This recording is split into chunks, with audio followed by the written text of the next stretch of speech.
Governor Sanders, welcome on board the AEM Manufacturing Express, and thank you for being on board with equipment manufacturing in Arkansas. Absolutely. Welcome to Arkansas, and it's great to spend a little time with you here today. Well, we're thrilled to have you, so let's dive right in. Sure. Talk to me a little bit about why manufacturing is important to Arkansas. Well, I think it's important not just to Arkansas, but it's important to the entire country. America does better when we make things here at home. I think we saw that so much during COVID, and it reminded us how important it is to have homegrown products, homegrown manufacturing, and it's an industry that's really important to our state. We have heavily focused over the last year and a half making sure that we have the workforce that is needed, not only to retain companies that already exist in manufacturing and advanced manufacturing in our state, but also to bring new industry here. We want to keep as much manufacturing here in America as possible, and there's no better place to do that than Arkansas. Well, we certainly appreciate your support over the years in strengthening manufacturing in Arkansas and bringing more manufacturing companies to the state. Talk to us a little bit about the policies that you're working on and your leadership on behalf of manufacturing in the state. Absolutely. As we've said, manufacturing is important for our state, but if we really want it to grow and continue to be a powerful industry, we have to supply the skilled, qualified workforce that it needs to really be successful. And so that means partnering with industry, bringing our educational institutions together to supply that workforce. We've leaned heavily in on creating a great pipeline, starting as early as middle school, junior high, and high school. The dual track diploma that we have focused on, that every high school in Arkansas is now required to have, helps push a lot of these kids into that industry so that we can continue to help it grow and solidify that as one of the anchor industries here in our state. Well, that's great to hear. Starting early is key.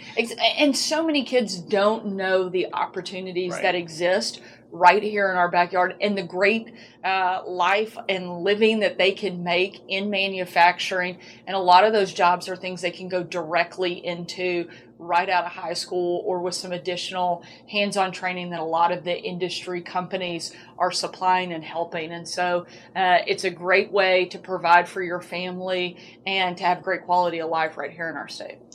What is the one thing you wish more people knew about manufacturing in Arkansas? I think it is some of the really incredible things that we make here in our state. So often people don't know about so many of the products that are made here in Arkansas and how much that is fueling not just our state, but our entire country, whether it's aerospace and defense, technology products. There are so many things that are imperative to the future growth of Arkansas, but also the national security and defense of America and frankly around the world because of manufacturing that's taking place right here in Arkansas. Well, we're thrilled to be here.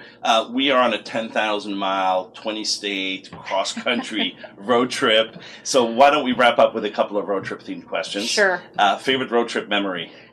So our family actually loves a good road trip, which we discovered during COVID. You guys have done 10,000 miles in a big bus. We did a little over 6,000 miles on our first big road trip with 3 kids in a Yukon. So I like the way that you're traveling. We did 7 national parks, lots of hiking and water sports along the way, but it's some of the best memories that our family has ever had.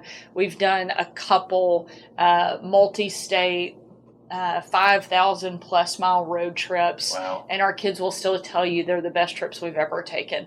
And they've had the chance to travel pretty extensively, but there's something about being on the road, the memories you make, a lot of laughter, also quite a few tears. Yep. But we seem to block those out when we look back. But certainly some of our greatest memories exploring God's beautiful creation all over America and some of our country's best national parks together as a family. Sounds like your crew could jump on board our bus and I don't know if you want that. Keep in mind the first one that we did, our kids were 8, 6, and 4. And so that was a lot of activity, energy, and a lot of really good snacks. That's what we have discovered is the key to happiness on the road is entertainment, a lot of stops, and a lot of snacks. Well, that brings me to the next question. Favorite road trip snack? I would have to say probably collectively our biggest would be gummy bears for our crew. That's a good go-to favorite, and it's one of the few things that all 5 members of our family are happy to have. Hey, that's my favorite road trip snack too, so I could get on board with that. Final question, Governor. Favorite road trip song? Ooh, now this is a tough one. I feel like this is always a hard one, but my husband and I would definitely say would lean more on the journey type kind of side, and we're going to get into that.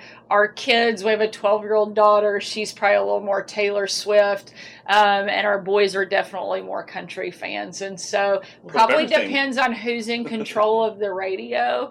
Our kids will tell us, please don't make us listen to the old people music. And so we have to find the balance with 3 kids in the car most of the time. But we have a pretty eclectic list. But I would say Journey would have to be at the top of our list. Now you're speaking my language. Governor Sanders, thank you so much for everything you do for our industry, and thank you for joining us here today. Absolutely. Thanks for having me.